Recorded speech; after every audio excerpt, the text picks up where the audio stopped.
Gas cylinder, వంట gas ప్రజలకు 25 రోజులకు ఒకసారి ఒక సిలిండర్ తీసుకోవచ్చు అని గతంలో ఉండేది.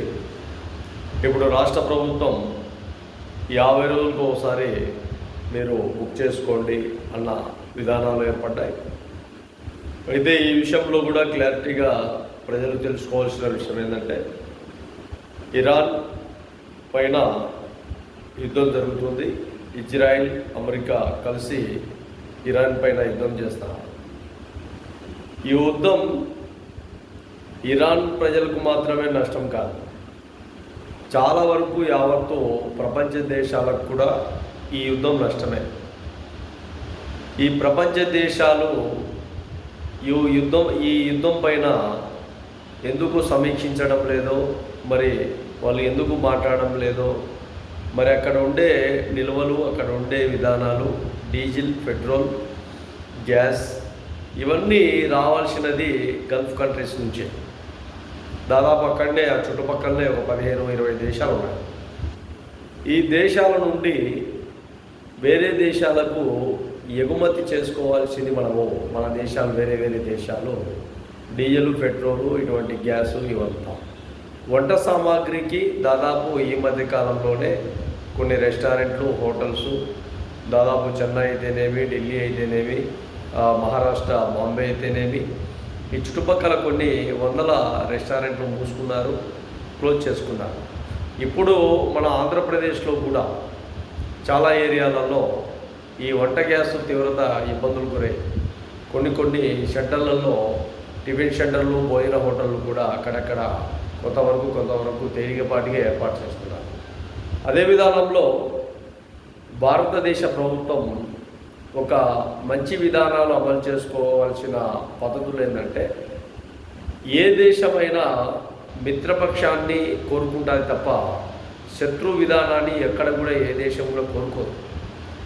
అక్కడ వాళ్ళ విధానాలు వేరే దేశాలకు నచ్చకపోతే, లేదంటే వాళ్ళు అవలంబించే పద్ధతులు వేరే దేశాలకు నచ్చకపోతే, వాళ్ళు వేరే దేశాలపైన కొన్ని ఇబ్బందులు గురి చేసే ప్రమాదాలు పొంచి ఉన్నప్పుడు ఆ దేశాలకు, ఈ దేశాలకు యుద్ధం అనేది అనివార్యంగా ఉంటుంది.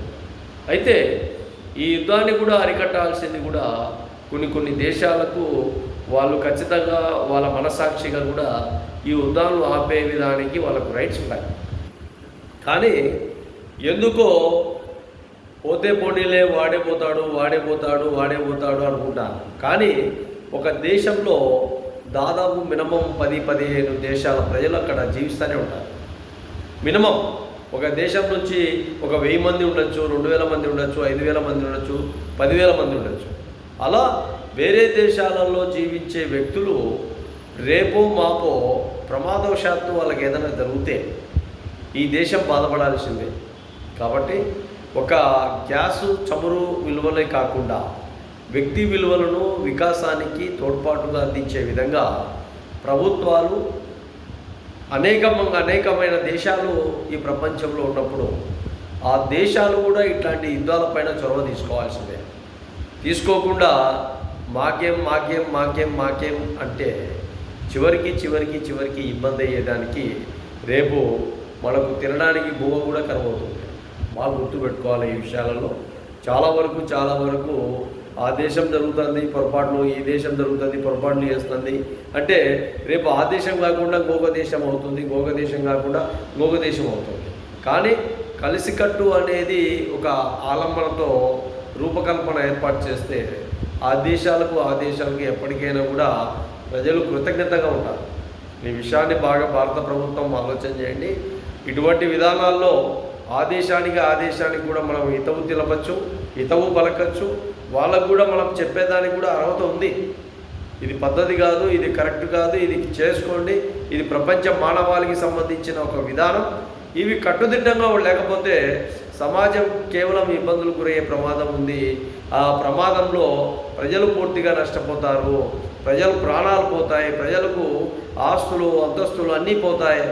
అన్నీ పోయినా మళ్ళీ మనిషి బతికితే సంపాదించుకుంటాడో లేదో, కానీ మనిషే లేకపోతే ఇవన్నీ ఎన్ని ఉన్నా ఎన్ని పోయినా ఎన్ని చేసినా కూడా ప్రయోజనం లేదు అన్న వాస్తవ రేఖలైతే ఈయన ప్రజలకు తెలిసే విధంగా, ప్రభుత్వాలకు తెలిసే విధంగా, దేశాలకు తెలిసే విధంగా మన భారత పౌరసత్వం కూడా విధానాలతో ఆ దేశాలకు తెలిపే విధంగా ఈ నాయకత్వం కూడా ఉండాలని కూడా మహాజన రాష్ట్ర సమితి ఆంధ్రప్రదేశ్ ద్వారా ఈ విషయాలను కేంద్ర ప్రభుత్వాలకు తెలియజేస్తున్నాం. ఆ విధి విధానాల్లో కూడా మీ చొరవ ఉండాలని